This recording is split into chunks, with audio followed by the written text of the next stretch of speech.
Bismillahirrahmanirrahim. Assalamualaikum warahmatullahi wabarakatuh. Selamat malam pemirsa MSK TV dimanapun Anda berada. Hari ini berjumpa lagi dengan saya dan Ustadz Cahyadi. Assalamualaikum Waalaikumsalam Ustadz. warahmatullahi wabarakatuh. Ketemu lagi di part 2 sekarang Ustadz. Alhamdulillah, Sehat insyaallah sehat. Ustadz. Sehat alhamdulillah. Nah, baik Ustadz. Kali ini kita akan melanjutkan terkait buku jenengan yang Wonderful Parent itu. Ya. Sekarang kita mau membahas tentang apa ini Ustadz dari buku tersebut? Ya kita spesifikkan tema ya karena buku Wonderful Parent itu sangat luas. Ya. Kali ini kita akan membahas tentang fenomena toxic parent. Itu salah satu subbab di dalam buku Wonderful Parent itu. Iya ya, toxic parent. Ya, Berarti toxic parent. toxic itu apa Ustadz toxic? Toxic itu beracun ya. Oh, Jadi sahabat beracun sekalian ada banyak hal yang beracun dalam hidup kita itu. Iya. Hidup kita ini tidak semuanya baik-baik saja. Jadi Iya. interaksi kita ada juga interaksi yang beracun, toksik dalam interaksi. Kemudian ada juga pendidikan di dalam rumah kita, pengasuhan dalam rumah kita yang ternyata juga toksik. Ada perilaku orang tua yang juga toksik. Sebagaimana juga ada perilaku anak yang toksik, tetapi tentu harus dimulai dari orang tuanya dulu kita membahasnya. Nah itu hal-hal yang terkait dengan fenomena toxic parent itu.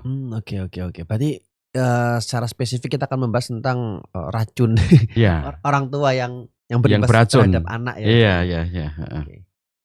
Mungkin langsung masuk aja untuk yang dimaksud dengan toxic parenting seperti apa Ustadz? Iya, jadi sahabat sekalian, kita mengenal pola asuh ya, sahabat sekalian. Dalam konteks pola asuh ini, sebetulnya kalau secara teoritik, Anda bisa menemukan teori-teori tentang pola asuh itu misalnya kalau dalam perspektif barat dikenal ada istilah pola asuh yang otoriter. Kemudian Oke. ada pola asuh yang permisif, kemudian ada pola asuh yang neglectful, dan ada pola asuh yang demokratis. Itu dalam perspektif barat. Oke. Coba kita lihat di mana letak toksik dari pola asuh seperti itu. Iya. Yang pertama, kalau menggunakan pola asuh otoriter, itu berarti pola asuh yang satu pihak, satu arah. Orang tua yang selalu memberikan instruksi kepada anak dan tidak mendengarkan anak. Orang tua yang selalu memaksakan kehendak kepada anak, meskipun itu memaksakan untuk sesuatu yang baik. Contohnya apa? Contohnya misalnya gini. Ada orang tua yang sangat ingin anaknya masuk pondok pesantren, itu kan baik ya.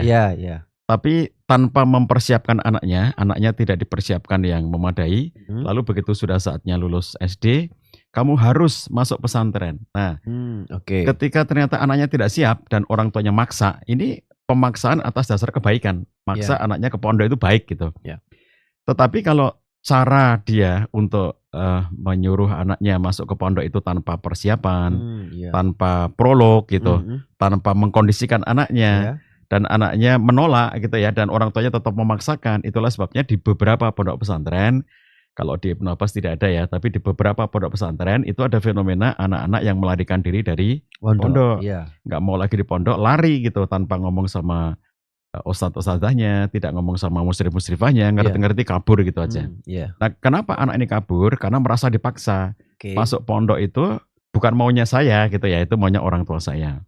Itu contoh perilaku pola asuh yang sifatnya itu adalah otoriter, karena orang tua tidak mengkondisikan anak, tidak dialog dengan anak. Masuknya ke pondok pesantren itu tidak atas dasar dialogis gitu. Nah, itu bisa menjadi racun apabila itu terus-menerus ya. Jadi sifat-sifat otoriter seperti itu, kalau itu menumpuk pada diri anak, maka itu yang akan menyebabkan anak itu mendapatkan racun dari pemaksaan-pemaksaan orang tua itu. Misalnya dampaknya kemudian anak akan menarik diri, anak akan tidak punya kreativitas, anak akan tertekan, anak akan merasa selalu dikejar-kejar oleh target-target orang tua yang menurut dia tidak realistis dan seterusnya. Nah, ini contoh ya bahwa dalam pola asuh yang sifatnya otoriter itu terdapat hal yang beracun. Jadi kalau orang tua yang tidak pernah mengajak anak berbicara, tidak mendengarkan aspirasi dari anak, kamu harus masuk ini, kamu nanti kalau kuliah harus masuk ke sini, kamu nanti kalau kerja harus di sini, dan seterusnya. Orang tua yang terlalu memaksakan, bahkan untuk yang baik-baik. Sesuatu yang baik tetapi tidak ada pengkondisian pada anak itu. Kamu harus hafal 30 juz Quran, itu baik gitu. Iya, baik. Tetapi ketika tidak ada edukasinya, tidak ada persiapannya, tidak mengkondisikan anak gitu. Jadi anak masuk ke pondok tahfidz itu dalam situasi dia merasa terpaksa, terbebani. Anak ini sebetulnya karena memang Allah itu kasih potensi akal yang luar biasa, kemampuan otak yang luar biasa ya. Jadi otak manusia itu untuk menampung 30 juz Quran untuk dihafal itu sangat mudah bagi otak manusia itu. Tetapi ketika ternyata si anak ini tidak memiliki kesiapan untuk itu, maka meskipun dihafal 30 juz, tetapi tidak menikmati, tidak menghayati, bahkan tidak sampai mengubah perilaku yang harusnya seorang hafid Quran 30 juz itu perilakunya perilaku Qurani. Tetapi kalau dia kemudian masuknya ke pondok pesantren Quran itu semata-mata karena paksaan orang tua, tidak disertai dengan kesiapan dirinya, maka hafalnya hafal 30 juznya, bahkan bisa dikatakan mungkin ya mungkin gitu ya.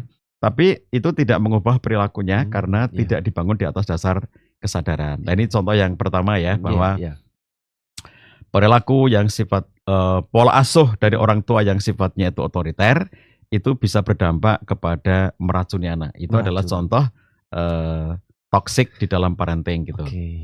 Kemudian ada pola asuh yang kedua yang disebut dengan pola asuh permisif. Jadi kalau permisif itu di dalam rumah itu ada aturan. Di dalam rumah itu ada dialog antara orang tua dengan anak. Tetapi ketika terjadi pelanggaran atau ketidakdisiplinan, maka semuanya serba dimaklumi gitu. Contohnya misalnya gini. Kalau otoriter tadi itu kan harus begini, orang tua menentukan kamu harus begitu gitu. Nah, kalau permisif itu gini, misalnya contohnya orang tua menetapkan norma bahwa anak laki-laki di rumah ini harus sholat ke masjid berjamaah misalnya gitu, itu norma. Tapi begitu kemudian melihat contohnya suatu saat anak ini tidak ke masjid gitu. Ditanya, "Nak, kenapa tidak ke masjid?" "Malas ah." "Ya udah nggak apa-apa." Nah, itu namanya permisif ya. Jadi sebetulnya ada aturannya, tetapi atas ketidaktaatan, atas pelanggaran-pelanggaran terhadap aturan itu semuanya serba dimaklumi. Jadi seakan-akan ini baik gitu ya, bahwa karena memaklumi anak gitu. Kalau yang pertama tadi tidak memaklumi anak, kalau yang ini memaklumi anak gitu. Jadi bedanya otoriter dengan permisif itu, kalau otoriter tidak maklum, tidak memaklumi anak, harus begini, harus begitu. Bapak tidak mau tahu, kamu pokoknya harus masuk pesantren. Ibu tidak mau tahu, pokoknya kamu harus hafal 30 juz. Nah, itu otoriter. Tapi kalau permisif itu Bapak Ibu pengennya kamu masuk pesantren. Nah, begitu kemudian dia nggak mau, aku nggak mau masuk pesantren, ya udahlah nggak apa-apa. Terus kamu jadi kalau kamu Bapak Ibu, ya udahlah kalau kamu nggak mau masuk pesantren, yang penting kamu mau masuk sekolah Islam meskipun tidak pesantren. Lalu ternyata anaknya nggak mau, aku nggak mau juga kalau masuk sekolah Islam, ya udahlah nggak apa-apa. Terus Bapak Ibunya bilang, kalaupun tidak mau sekolah Islam, tapi kalaupun kamu sekolah umum, yang penting kamu nanti mau nambah pelajaran Islam di luar sekolah. Ketika anaknya pun tidak mau, ya nggak apa-apa. Jadi permisif itu terlalu banyak permakluman. Jadi ada norma ditetapkan, ada aturan ditetapkan, tapi begitu terjadi pelanggaran atau ketidaktaatan, orang tuanya serba memaklumi gitu. Udahlah nggak apa-apa, udahlah nggak apa-apa gitu. Jadi akhirnya anak ini terbentuk dengan pola semuanya dimaklumi. Nah, ketika dia nanti tumbuh dewasa, anak ini akan sulit untuk percaya kepada aturan karena dia tahu bahwa aturan itu semuanya bisa dilanggar. Semua aturan itu bisa, nggak apa-apa kok gitu. Jadi seandainya anak ini nanti suatu ketika belajar di satu lembaga pendidikan, lalu kemudian di lembaga pendidikan itu ada aturan ini itu gitu, misalnya ada PR taruhlah misalnya, terus dia nggak ngerjakan PR, maka dalam pola pikirnya, pasti sama guruku nggak apa-apa kok, biasanya orang tuaku juga nggak apa-apa gitu ya. Jadi anak yang tidak akan peduli dengan aturan karena dia tahu bahwa apapun aturan itu semuanya akan bisa dilanggar dengan permakluman gitu. Nah, ini akan tumbuh menjadi anak yang tidak tahu aturan, akan tumbuh menjadi anak yang merasa bahwa dunia itu selalu berpihak kepada dirinya gitu. Atas apapun yang dia inginkan itu mesti dimaklumi. Jadi kalau nanti dia bekerja di satu instansi gitu ya, ketika kemudian dia melakukan hal yang tidak disiplin, kesalahan gitu, paling-paling dimaafkan gitu-gitu. Jadi dia nanti akan merasa sangat sakit hati apabila dia tuh dihukum atau dia mendapatkan sanksi atas ketidaktaatan gitu. Dia akan sangat sakit hati karena itu dia dari kecilnya tidak pernah dibiasakan untuk mengerti bahwa pelanggaran itu berdampak, berkonsekuensi gitu. Itulah sebabnya dalam Islam itu dikenal yang namanya mendidik dengan hukuman itu dikenal gitu. Supaya anak itu juga tahu bahwa kalau ada pelanggaran itu ada hukumannya gitu ya. Nah, itu contoh toksik dari segi ketika orang tuanya memilih pola asuh yang coraknya adalah serba permisif gitu, apa-apa boleh. Meskipun ada aturan, tapi kalau ada pelanggaran nggak apa-apa gitu. Nah, ada lagi yang racun toksik itu muncul dari pola asuh yang sifatnya neglectful. Neglectful itu pola asuh yang tidak ada norma. Jadi kalau permisif itu ada norma, tapi kalau dilanggar nggak apa-apa. Kalau neglectful itu nggak ada norma. Jadi orang tua yang tidak peduli, abai ya terhadap anaknya, sehingga dia nggak menetapkan norma apapun kepada anaknya itu. Terserah lu deh. Mau ngapain terserah lu deh. Jadi misalnya ini kayak begini ini bukan hanya terjadi di kota-kota, tapi juga terjadi di desa-desa, di kampung-kampung gitu. Misalnya contohnya, mohon maaf ya, ada orang desa yang kurang pendidikan gitu, tidak berpendidikan, sehingga dia tidak mengerti bagaimana mendidik anak. Jadi seakan-akan tugas orang tua itu hanya melahirkan anak, setelah itu ngasih makan sama anak gitu. Jadi anak mau ngapain terserah deh gitu.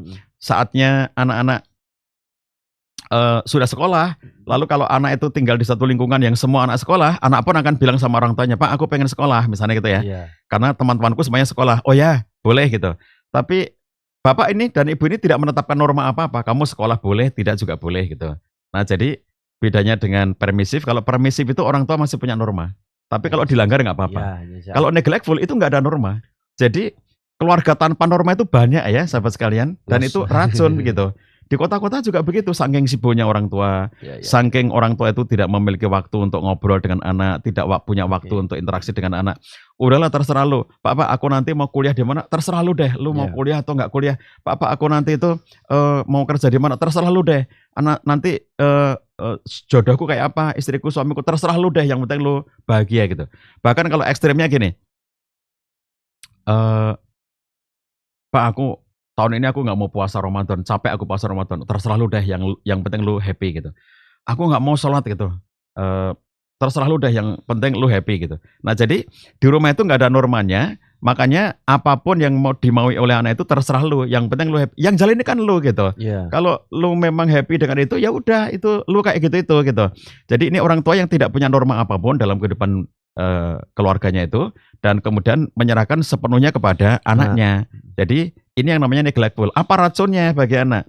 Nah racunnya ini parah ya. Kalau permisif tadi, anak itu masih kenal norma. Jadi anak itu tahu aturan, meskipun dia tahu bahwa itu bisa dilanggar. Tapi kalau neglectful, anak itu nggak tahu norma. Ini lebih parah lagi. Jadi tidak tahu norma apa-apa. Jadi dia itu tidak akan peduli. Ini contoh kalau kita berlalu lintas gitu ya. Kalau berlalu lintas itu, kalau dampak dari pola asuh yang sifatnya permisif tadi, oh itu lampu merah, aku harus berhenti, tapi aku nggak mau berhenti, aku jalan aja. Nah jadi dia merasa itu pasti dimaklumi. Tapi kalau pola asuh yang neglectful, apa gunanya lampu merah, nggak ada, dilanggar aja, nggak ada gunanya norma itu, nggak ada gunanya lampu merah, nggak ada gunanya rambu lalu lintas gitu. Termasuk juga misalnya kalau dalam kehidupan sehari-hari nantinya ketika dia sekolah gitu ya, ada aturan-aturan sekolah, masuk jam sekian, pulang jam sekian, aku nggak peduli dengan itu. Dia nggak akan pernah peduli dengan norma apapun gitu. Jadi dia tidak merasa melanggar karena bagi dia norma itu nggak ada. Kalau yang permisif tadi, dia tahu itu nggak sesuai norma, tapi dia tahu bahwa dia akan dimaklumi gitu. Nah jadinya anak-anak yang tumbuh, ini mohon maaf Bapak Ibu sekalian, ayah bunda, kalau kita menyaksikan ya di jalan-jalan di kota-kota besar ya, ketemu dengan anak-anak muda yang mereka itu menunjukkan sikap dari cara berpakaian, dari cara berinteraksi, dari cara bergaul, dari cara dia untuk berkomunikasi dengan orang lain yang tampak tidak peduli, tampak cuek, dia berbeda dengan sangat nyata gitu ya. Mohon maaf kalau di kerumunan orang kita menemukan anak-anak muda, terus kemudian ada kelompok lainnya, ada anak-anak muda lainnya gitu. Kita akan bisa membedakan, oh ini anak muda pada umumnya, cara berpakaian, cara berkomunikasi ya masih masuk kategori anak muda pada umumnya. Tapi ada kelompok yang semua orang mesti akan ngeliat, ini aneh ya, ini cara, masa penampilan orangnya kayak gitu, masa penampilan anak muda kayak gitu, cara berpakaiannya, cara menampilkan fisiknya ya, secara physically kita akan mengatakan, aneh banget ya anak kayak gini gitu. Jadi dia nggak peduli apa kata orang terhadap dirinya, apa pendapatmu tentang penampilanku, dia nggak peduli banget gitu dengan itu, karena dia tidak tahu bahwa aturan itu ada, dia tidak tahu bahwa norma itu ada gitu.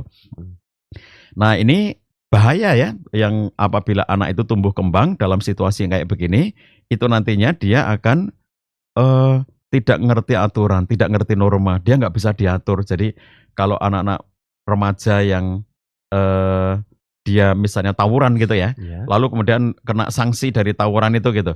Ini tidak akan bisa memberi efek jera pada dia. Karena dalam kehidupannya dia tidak mengenal aturan-aturan. Makanya ketika misalnya ditangkap Pak polisi misalnya karena tawuran pelajar, dimasukkan ke dalam tahanan misalnya gitu ya, di kepolisian misalnya gitu. Dengan harapan itu nanti akan bisa menimbulkan efek jera. Enggak ada efek jera pada orang-orang yang pola asuhnya itu neglectful. Enggak ada efek jera itu karena dia sudah terbiasa dengan segala sesuatu yang bebas tanpa norma gitu. Yang penting lu bahagia. Jadi dia akan mengatakan, "Loh ini gue bahagia dengan begini, ini gue bahagia." Tawuran itu membahagiakan gitu ya. Jadi dia tidak merasa ada efek jera dari itu gitu karena terbiasa dengan yang penting lu happy deh, lu mau ngapain, toh lu yang menjalaninya gitu. Nah, ini racun yang sangat bahaya kalau memilih pola asuh yang sifatnya neglectful. Dan ini sadar apa nggak sadar, banyak keluarga yang punya pola asuh kayak begini ya. Meskipun dia tidak merancang, dia tidak memilih misalnya keluarga kita ini akan memilih pola asuh neglectful. Enggak begitu itu. Tapi kenyataannya mereka itu nggak punya norma. Kenyataannya itu nggak punya aturan di rumah itu. Kenyataannya tidak punya aran-aran dan pendisiplinan terhadap anak. Nah, ini berarti dia sedang menjalankan pola asuh yang sifatnya neglectful. Nah, yang keempat tadi ada pola asuh yang sifatnya demokratis ya di dalam perspektif Barat itu. Apakah demokratis itu paling baik? Kalau menurut Barat iya, tapi kalau menurut Islam enggak gitu. Jadi kalau dalam perspektif Barat, demokratis itu terbaik dari seluruh pola asuh tadi. Karena menurut perspektif Barat, kalau pola asuhnya otoriter, berarti orang tua menekan, memaksa tidak mendengarkan anak gitu. Kalau itu berarti jelek kata orang Barat. Kemudian kalau pola asuhnya itu adalah permisif, maka itu jelek kata orang Barat karena pelanggaran dibiarkan, dimaklumi terus ada norma, tapi kalau dilanggar nggak apa-apa. Kalau itu neglectful, itu jelek kata orang Barat karena tidak ada norma, berarti anak nanti akan tumbuh tanpa norma dan itu buruk bagi anak gitu. Nah, lalu mereka mengatakan yang paling baik itu demokratis. Kenapa demokratis? Karena mendengarkan, kemudian mengajak berbicara anak, kemudian mengerti, memahami kemauan anak ya dalam seperti kalau kita mengatakan sistem demokrasi gitu, ada musyawarah gitu-gitu ya.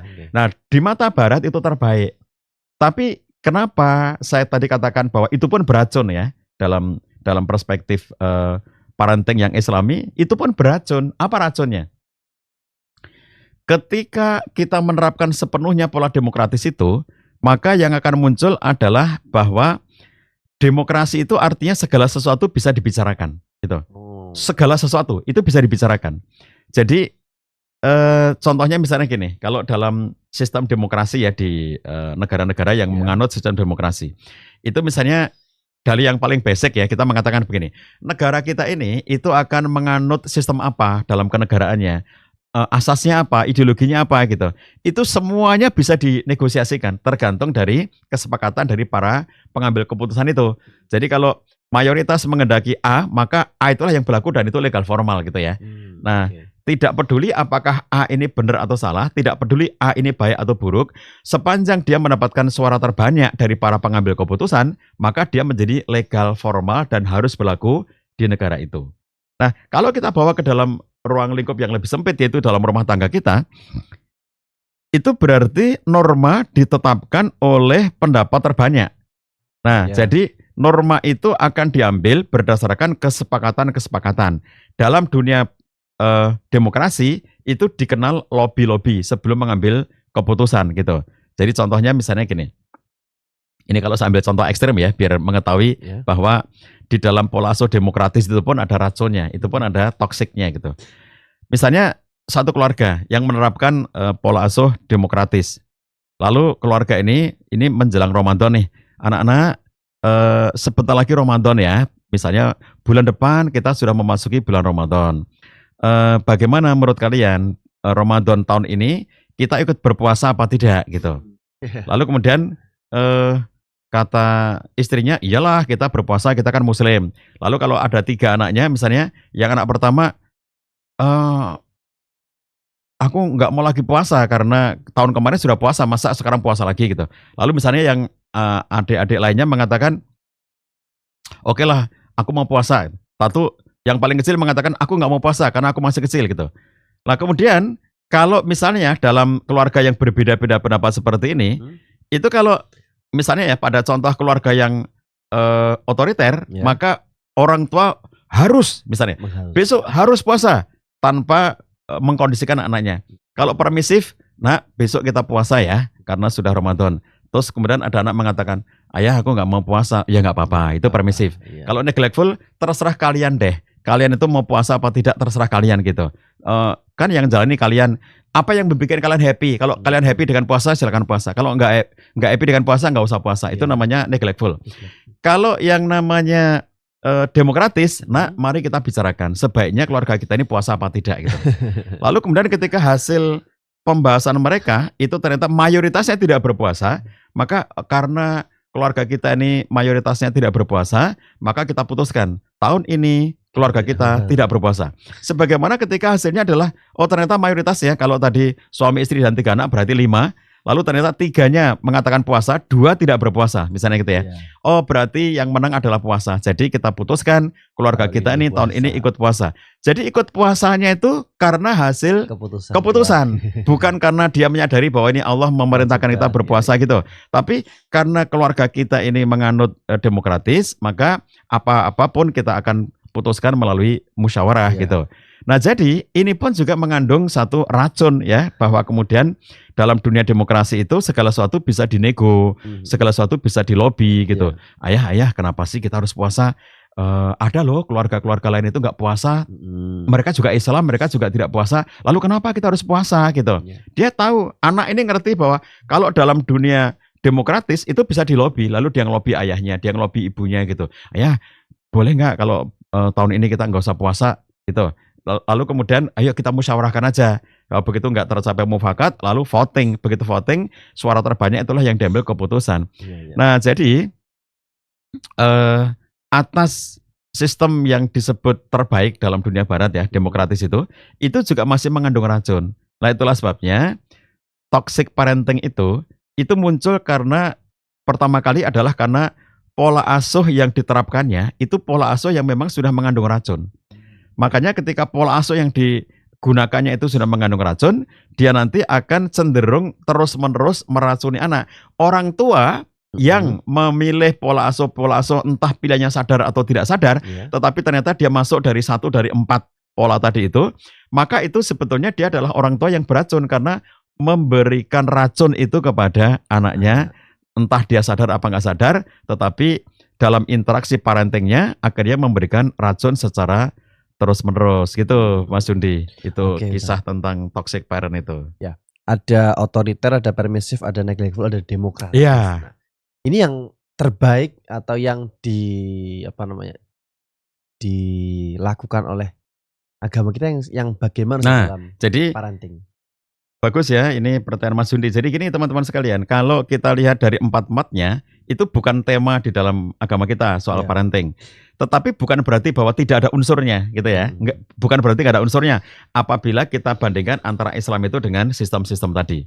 Di dalam Islam kita menyebut ini, ada banyak orang membuat istilah ya, ada yang mengatakan ini adalah parenting Islami atau parenting Nabawi atau bahkan sebagian yang lain itu mengatakan prophetic parenting dan seterusnya gitu.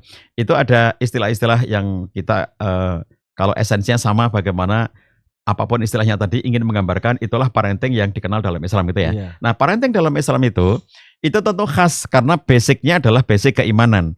Karena basic keimanan itu, maka hal-hal yang memang sudah ditetapkan yang merupakan konsekuensi dari keimanan kita, itu tidak lagi akan menjadi bahan untuk dimusyawarahkan. Nah, kita puasa apa enggak? Nah, kita sholat apa enggak? Nah, kamu sebagai anak perempuan, kamu nanti akan menutup aurat apa tidak? Itu bukan lagi ranah musyawarah.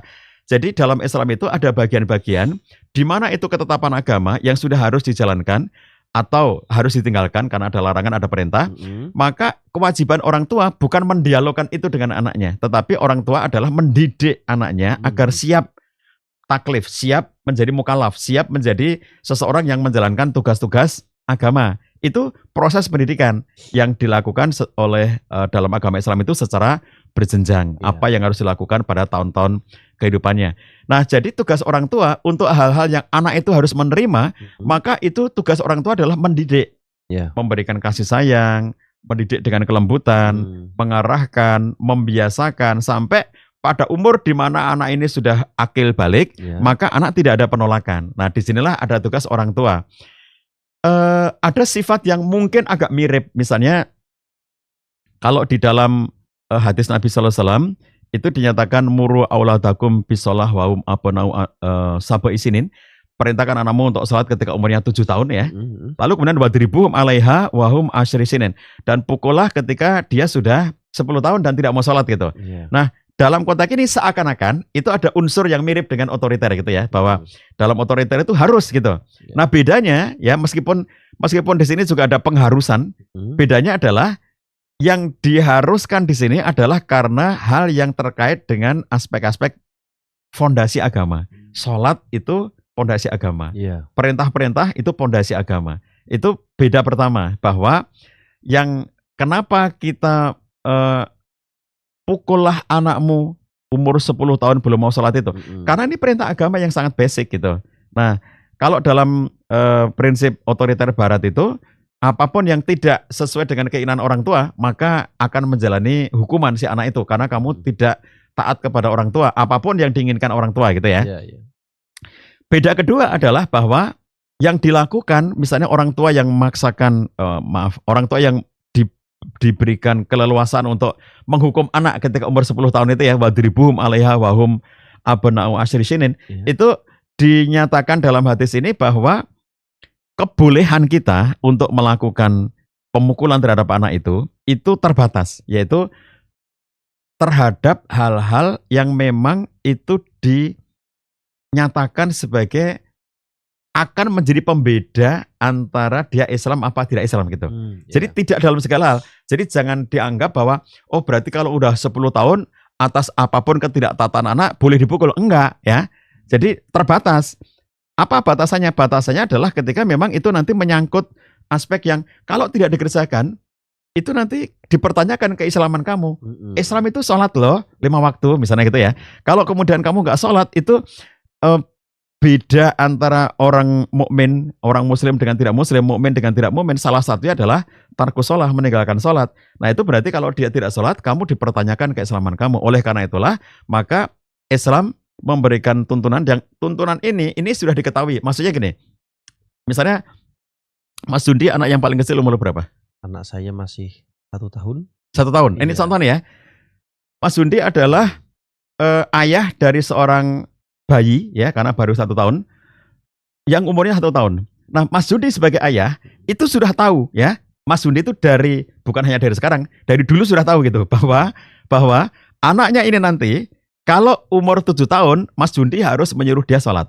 Dan ketika anaknya ini sudah umur 10 tahun dan tidak mau sholat, maka Mas Dundi sudah tahu dari sekarang bahwa nanti kalau anakku 10 tahun belum sholat, maka aku harus memukulnya. Nah, sebagai ayah, dia tidak ingin memukul anak gitu. Oleh karena itulah dia berjuang gimana caranya agar umur 10 tahun nanti anakku itu sudah sholat dengan sadar dengan sendirinya, dengan happy, sehingga tidak perlu dipukul gitu. Nah itu bedanya.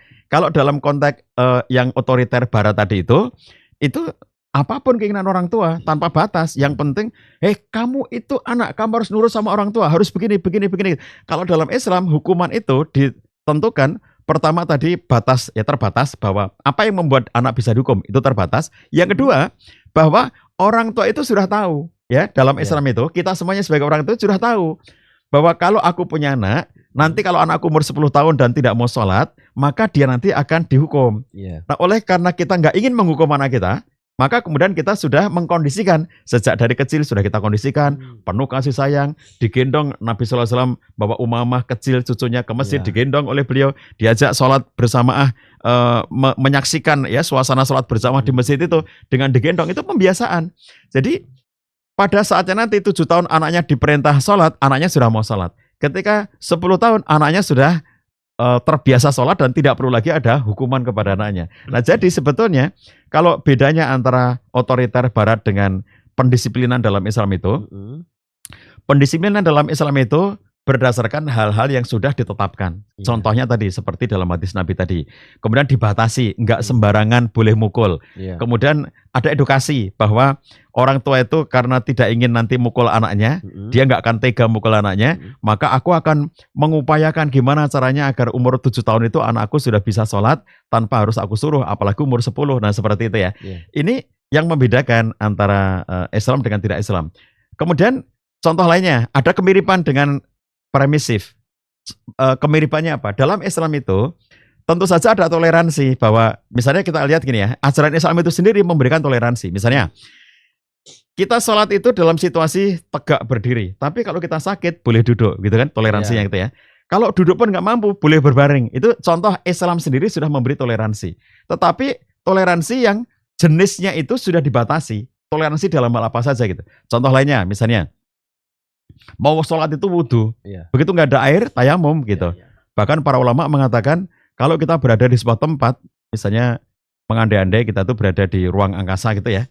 Ruang angkasa itu kita di dalam kapsul yang di sana itu bisa dikatakan mustahil ada debunya karena tertutup erat, tertutup rapat banget gitu. Itu mustahil ada debunya gitu. Jadi air nggak ada, debu nggak ada. Maka para ulama mengatakan bahwa dalam situasi kayak begitu boleh sholat tanpa wudhu, tanpa tayamum gitu kan, karena tidak ada apa-apa. Maka kemudian sholat tetap sholat meskipun tidak ada wudhunya, tidak ada tayamumnya. Jadi kalau kita perhatikan, Islam itu agama yang ada permaklumannya pada hal-hal tertentu. Jadi ada hal yang dimaklumi dalam Islam, ada hal yang tidak dimaklumi dalam Islam. Jadi orang tua juga memberikan permakluman, tetapi dalam batas-batas yang sudah ditentukan. Nah ini kan seakan-akan mirip ya, ada kemiripannya, tapi beda basic dan beda pemahamannya. Nah ini yang membedakan nantinya ya di dalam konteks antara Islam dengan yang tidak Islam. Neglectful apakah ada? Ada, tapi juga terbatas. Contohnya gini, kalau hal-hal yang sifatnya jadi kalau neglectful berarti totally tidak ada norma. Nah kalau itu nggak ada dalam Islam. Tetapi bahwa Islam menyediakan pilihan-pilihan, nah itu ada ya dalam Islam itu. Contohnya gini, misalnya seandainya saya punya anak yang saya sekolahkan dengan cara Islam dari kecil. Ini Mas Jundi, anaknya 1 tahun. Dibiasakan di rumah dengan semua ibadah, dengan kebaikan-kebaikan gitu ya. Sampai akhirnya kemudian anak ini saatnya masuk SD. Saat SD dimasukkan SD Islam, Ibnu Abbas. Kemudian setelah SMP-nya tetap di Ibnu Abbas gitu. Dan kemudian jadilah anak ini anak yang ngerti Islam dari kecilnya. Terbiasa dengan pola Islam dari kecilnya gitu. Nah ketika sudah kelas 3 SMP, Mas Jundi dan istri mengatakan pada anaknya begini, "Nak, untuk mulai SMA ini, Bapak Ibu menyerahkan sepenuhnya pada kamu. Kamu mau masuk SMA mana, Bapak Ibu tidak lagi mengarahkan kamu. Jadi boleh kamu milih sendiri SMA kamu." Itu kan seakan-akan ada kebebasan ya pada anak ini gitu. Tapi kebebasan ini diberikan orang tua atas dasar pengetahuan bahwa anak saya pasti memilih yang baik gitu. Artinya orang tua ini sudah sampai level yakin bahwa gak mungkin anakku nanti akan milih ya yang neko-neko atau yang nanti kok milih sekolah yang tidak Islam misalnya gitu ya. Oh gak mungkin lah gitu. Jadi dalam konteks menyerahkan pada anak mana yang menyenangkan kamu, kalau neglectful kan gitu ya. Mana apa sih yang bikin kamu happy? Itu dalam batas tertentu ada dalam Islam itu. Misalnya kayak contohnya tadi, oh kamu pilih sendiri deh SMA kamu mana yang paling menyenangkan bagi kamu. Nanti juga misalnya waktu kuliah ya, Mas Jundi bilang nanti sama anaknya waktu kuliah, ayah ibu tidak mengharuskan kamu kuliah di mana. Kuliah apa enggak kuliah terserah kamu, kuliah di mana juga terserah kamu. Jadi kamu boleh bebas memilih, mau kuliah boleh, tidak boleh. Tapi kalau kamu tidak kuliah, ceritakan ke ayah ibu, kamu mau ngapain kalau tidak kuliah. Dan kalau kamu mau kuliah, ceritakan kamu mau kuliah di mana. Kenapa orang tua ini boleh memberikan kebebasan seperti itu? Satu, karena orang tuanya sudah yakin. Anak ini gak mungkin milih yang aneh-aneh. Jadi orang tua gak khawatir. Wah, kalau anakku nanti nggak kuliah, jangan-jangan nanti dia jadi gelandangan, jangan-jangan dia nanti pergaulannya dengan teman-teman yang nggak benar, misalnya gitu ya. Orang tua sudah nggak punya kekhawatiran kayak gitu, karena tahu dari kecilnya. Dan anakku ini kalaupun aku berikan kebebasan kayak begitu, pasti pilihannya adalah kebaikan. Nah kalau seperti itu, boleh kita memberikan kebebasan itu. Nomor 2-nya adalah bahwa ketika kita memberikan kebebasan itu sudah disertai dengan pengkondisian. Jadi enggak tiba-tiba gitu ya. Tiba-tiba langsung terserah lu, bukan begitu. Kalau dalam dunia barat tadi neglectful itu terserah lu dari dulunya. Kalau dalam agama kita memberikan wilayah-wilayah yang boleh memilih si anak itu, tetapi koridor gitu, koridornya sudah dibentuk dari awalnya. Dididik dengan cara Islam, pendidikannya Islami, anak ini sudah mengerti prinsip mana boleh, mana tidak boleh, mana benar, mana salah, dan anak ini sudah terbukti bahwa selama ini dia selalu memilih yang benar dan memilih yang baik. Maka di saat seperti itu, anak tidak lagi harus diarahkan dengan ketat oleh orang tuanya, termasuk jodoh. Misalnya gini, anaknya Mas Jundi laki-laki atau perempuan? Perempuan. Nah, perempuan. Misalnya di saatnya nanti putrinya Mas Jundi ini sudah dewasa dan sudah saatnya menikah, maka Mas Jundi karena yakin anaknya selama ini baik, tidak pernah neko-neko, selalu dalam pilihan yang baik semuanya, Islam semuanya gitu ya. Maksudnya pilihan-pilihannya itu selalu dalam pilihan-pilihan yang tidak pelanggaran syariat gitu ya. Lalu ketika dewasa, misalnya Mas Jundi bilang begini sama anaknya, "Nduk, ini karena anak perempuan ya, Nduk. Ini kamu sudah dewasa, nanti apabila kamu sudah merasa siap menikah, maka kamu boleh memutuskan dirimu sendiri. Kamu mau nikah sama siapa? Nanti kamu tinggal bilang sama ayah sama ibu. Nanti sampaikan aja sama ayah sama ibu. Tapi ayah ibu percaya kepada pilihan kamu. Itu boleh ya. Kenapa? Karena tahu bahwa anaknya tidak mungkin milih yang aneh-aneh gitu. Ya, jadi tahu bahwa anaknya mesti milih yang benar. Milih suami pasti milih suami yang soleh, yang juga kufu secara agama dengan dirinya gitu ya. Yang oleh karena itu orang tuanya tidak mengkhawatirkan apa-apa gitu. Nah, seperti ini menjadi tidak boleh kalau orang tua sendiri nggak yakin bahwa anaknya nanti milih yang benar gitu. Kalau wah jangan-jangan nanti anakku milih jodoh yang nggak benar, jangan-jangan anakku nanti milih sekolah yang nggak benar lah, itu nggak boleh kalau di dalam situasi kayak begitu kemudian diserahkan kepada anaknya gitu ya. Nah, jadi ada beberapa sisi yang ada mirip-miripnya gitu, ada gitu ya, dekat-dekat misalnya kayak ternyata dalam Islam juga dibolehkan ya kalau kita memberikan kebebasan pada anak, tapi terbatas. Nah begitu ya. Jadi dalam Islam itu ada sisi yang sangat basic membedakan adalah bahwa basic kita dalam pendidikan itu keimanan. Oleh karena itu, apa yang kita berikan kebebasan, apa yang harus ditentukan, itu semuanya berbasis kepada keimanan itu gitu. Jadi bukan pilihan bebas dari orang tua atau si anak. Kalau dalam dunia barat, pilihan bebas. Misalnya contoh pilihan bebas itu gini. Ayah pengen kamu masuk ke kedokteran deh. Itu kan kalau anak ini masuk kedokteran atau tidak kedokteran kan nggak ada dosa dalam Islam itu gitu. Bukan berarti kalau nggak kedokteran lalu dosa. Sebetulnya kan nggak begitu. Tapi kalau dalam dunia barat, begitu orang tua sudah menetapkan, kamu harus begini. Kalau polanya otoriter, harus kayak gitu kan. Harus. Nah sementara kalau dalam Islam itu, misalnya orang tua pengen anaknya jadi dokter. Orang tuanya bilang begini, nak, bapak ibu itu pengen banget punya anak yang dokter. Apakah kamu mau nanti masuk kedokteran, misalnya gitu ya. Terus anaknya misalnya mengatakan, oh aku mau, berarti sesuai harapannya. Kalau anaknya bilang, aku nggak mau. Kenapa kamu nggak mau, nak? Karena itu berat bagiku. Aku tidak akan mampu ke kedokteran dan itu bukan passionku. Itu ada dialognya ya. Yang dimana musyawarah antara orang tua dengan anak ini apapun hasilnya tidak ada yang akan membawa kepada kemaksiatan. Contohnya masuk kedokteran itu bukan kemaksiatan, tidak kedokteran juga bukan kemaksiatan. Jadi hasil dari obrolan ini tidak ada yang akan terjadi pelanggaran syariat gitu. Nah itulah yang membedakan antara pola asuh yang Islami yang itu tidak beracun dengan pola asuh yang tidak Islami yang itu beracun gitu. Seperti itu.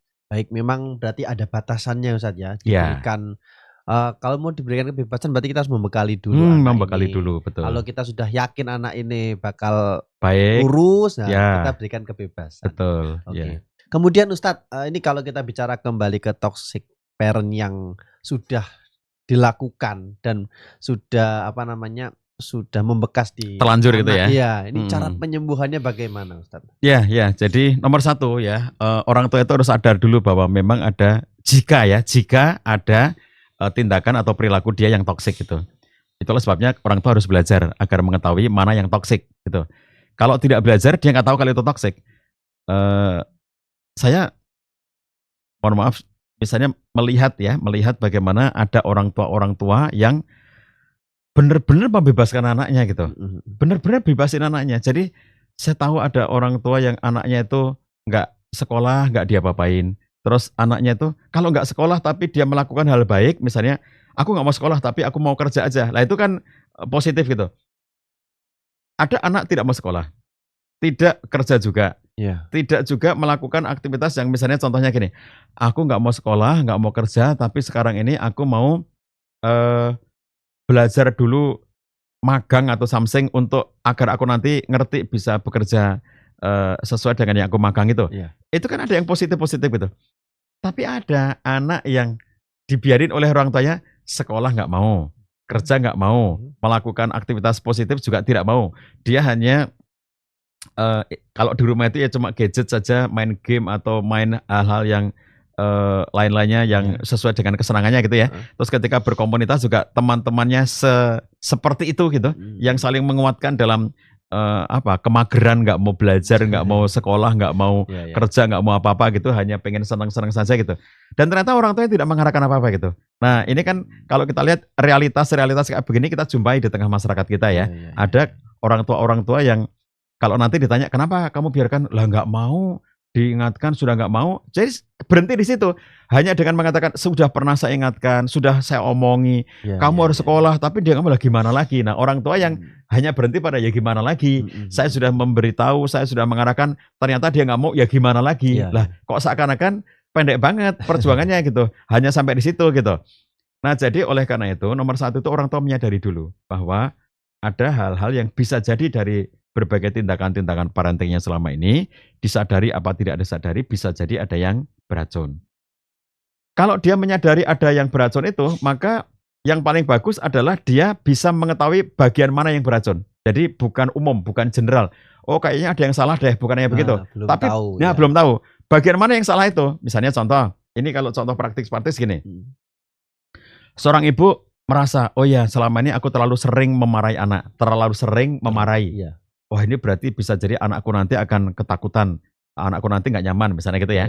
Nah itu contoh, kemudian ada contoh, oh ternyata selama ini aku terlalu ngalah kepada anak sehingga semuanya aku bolehkan. Berarti kalau begitu ini aku telah memberikan racun dalam interaksi gitu sehingga anakku tumbuh dalam situasi tidak terdidik gitu ya.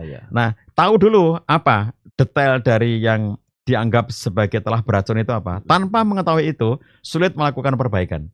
Ya, jadi orang tua ngerti dulu bagian mana yang beracun itu. Kemudian contoh lainnya yang juga itu sering terjadi dalam kehidupan sehari-hari ya. Misalnya ada yang karena pengen mendisiplinkan, karena pengen anaknya baik, lalu kemudian melakukan kekasaran-kekasaran, kekerasan-kekerasan, paksaan-paksaan, pukulan, memaki gitu.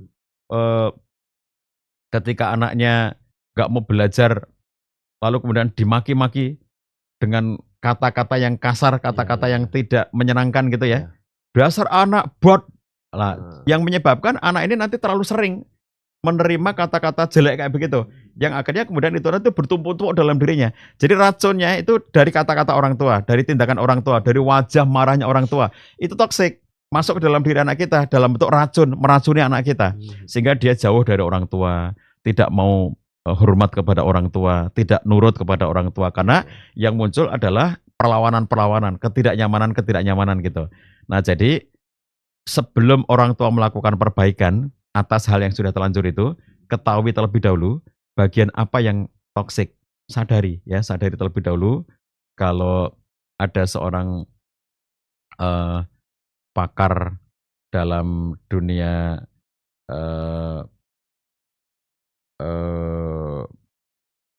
pembangunan diri ya, jadi pengembangan diri gitu, namanya Dr. Tasha Eurich. Dr. Tasha Eurich ini mengatakan begini, yang harus kita lakukan adalah berani membongkar diri kita sendiri. Jadi kata Dr. Tasha Eurich, yang akan menjadi perbaikan ya untuk pengembangan diri kita ke depannya itu, kalau dalam konteks kita sebagai orang tua yang berani membongkar dirinya sendiri. Praktek-praktek selama ini dalam aku mendidik anakku itu seperti apa? Ini praktek yang harus kita bongkar dalam diri kita sendiri. Jadi kita sendiri yang melakukannya. Oh, apakah selama ini sudah sesuai dengan tuntunan Islam? Apakah aku sudah mendidik anak itu berdasarkan petunjuk Quran dan Sunnah Nabi? Apakah aku mendidik anak itu sudah sesuai dengan petunjuk-petunjuk para ulama dalam Islam dan seterusnya? Kita kemudian melihat, mengevaluasi diri kita sendiri. Kata Dr. Tasha Eurich, kalau orang itu tidak berani membongkar dirinya sendiri, maka dia akan berada dalam situasi ketidaktahuan. Jadi dia mengatakan, banyak orang yang ketika ditanya apakah kamu mengenal dirimu sendiri, itu dari studi yang dia lakukan, setiap kali dia bertanya kepada orang, "Apakah kamu kenal dirimu sendiri?" Maka 90% orang itu mengatakan, "Aku kenal diriku sendiri." Ya. Begitu yang 90% ini kemudian ditanya dengan detail untuk mendetailkan, "Betulkah kamu mengenali dirimu sendiri?" Diberikan tools, "Coba kamu jawab ini. Kalau memang benar-benar kamu kenal dirimu sendiri, coba jawab ini," gitu. Ternyata hanya 14% dari 90% tadi itu yang ternyata benar-benar mengenali diri sendiri. Jadi hanya 14% orang yang benar-benar kenal diri sendiri. Kenapa? Karena tidak mau membongkar, nggak membongkar diri kita sendiri. Kita ngerasa aku sudah baik menjadi orang tua, aku sudah benar menjadi orang tua gitu ya. Termasuk dalam konteks suami istri, aku sudah benar jadi suami, aku sudah benar jadi istri. Nggak membongkar bahwa kita itu ada kelemahan, pasti ya. Saya orang tua terhadap anak-anak saya pasti punya kekurangan. Nggak mungkin saya nggak punya kekurangan. Saya sebagai suami, saya pasti punya kekurangan sebagai suami dan begitu seterusnya ya. Jadi keberanian membongkar ini, itu akan menjadi awal dari proses perbaikan. Nanti kalau kita mampu membongkar, kita evaluasi diri kita, tindakan-tindakan apa yang sekiranya menyakitkan bagi anak kita, emosi kayak apa yang pernah kita berikan pada anak kita, pukulan, tendangan, caci maki kayak apa yang pernah kita berikan pada anak kita. Atau mungkin ada orang tua nggak pernah mencaci maki, ada orang tua nggak pernah menendang, ada orang tua nggak pernah memukul, tapi mentelantarkan, membiarkan saja, nggak komunikasi, nggak ngobrol, tidak ada kehangatan. Udah yang penting anakku sudah aku kasih uang, sudah aku kasih makan, sudah aku sekolahkan, seakan-akan sudah selesai gitu. Memang nggak pernah mencaci maki, nggak pernah mukul, tapi ternyata juga tidak ada kehangatannya. Nah itu kan masing-masing dari kita harus mengetahui dulu nih, mana ya yang sekiranya akan bisa menimbulkan racun bagi anak kita. Di titik itulah nanti kita akan melakukan perbaikan, begitu. Oke, baik. Memang berarti kalau penyembuhan ini harus bertahap ya, Ustaz ya. Iya, iya. Kita harus introspeksi diri dulu betul, sebagai orang tua. ya. Apa yang salah sih dalam pola asuhnya, kemudian nanti baru menyembuhkan anaknya. Baik Ustadz, mungkin pertanyaan terakhir ini terkait tips ataupun saran untuk pemirsa EBSK TV di rumah terkait parenting yang biar nggak toksik itu bagaimana? Ayah bunda semuanya yang dirahmati Allah SWT, sahabatku semuanya, sebagai orang tua itu ya, nomor satu itu jangan merasa sudah sempurna atau merasa sudah bisa atau merasa sudah mampu gitu. Pada dasarnya kita semua itu nggak mampu. Allah yang memampukan kita. Pada dasarnya kita tuh nggak bisa. Allah yang bikin kita bisa. Jadi kalau orang itu sombong ya, aku sudah belajar S2, S3 bidang pendidikan, aku itu doktornya pendidikan, aku tuh pakar pendidikan. Orang-orang yang justru merasa dirinya bisa kayak begitu, itu malah terhalangi untuk dia tuh mendapatkan hidayah, mendapatkan kebaikan dari Allah SWT. Karena dia tidak mau mengangkat tangan untuk berdoa kepada Allah karena merasa sudah bisa. Jadi justru kita semuanya, ayah bunda yang dirahmati Allah, saya mengajak kita, apapun pendidikan Anda mungkin sudah profesor di bidang pendidikan. Tapi dalam ngurus pendidikan anak kita sendiri, jangan pernah kita merasa bisa ya. Merendahlah di hadapan Allah SWT, minta kepada Allah agar Allah berikan kemudahan kepada kita. Ya Allah, aku tidak mampu mendidik anakku, maka mampukan aku. Aku tidak kuat kalau harus mendidik sendiri anakku, maka kuatkan aku.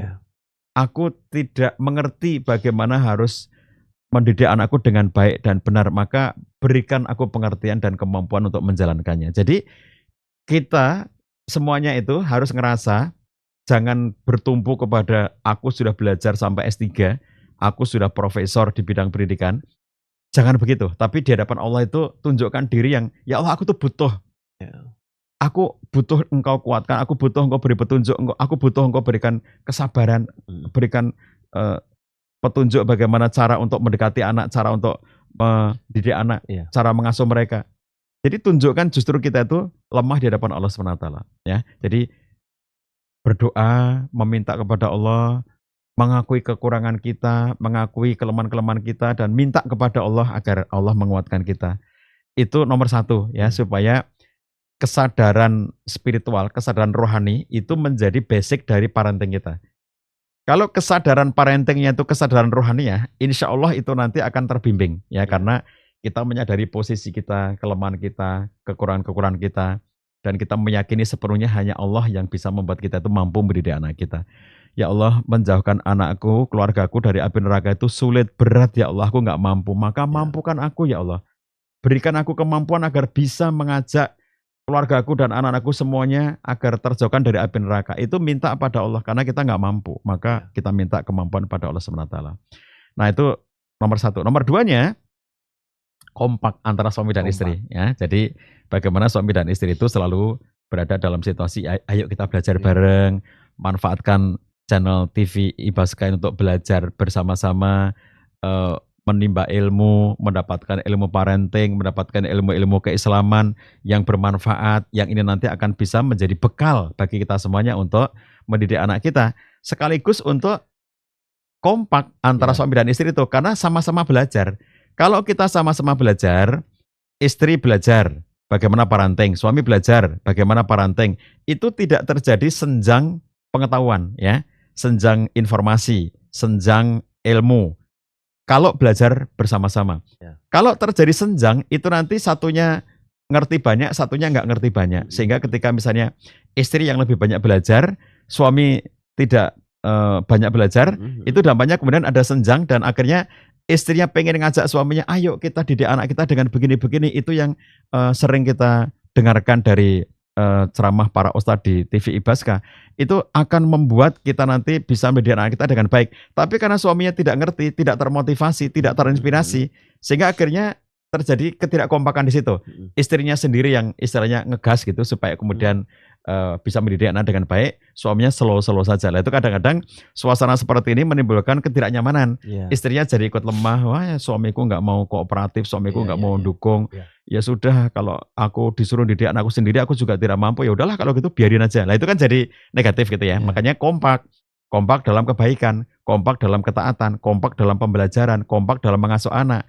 Lah ini penting bagi kita semuanya ya. Yang terakhir, yang ketiga, saran dari saya adalah agar kita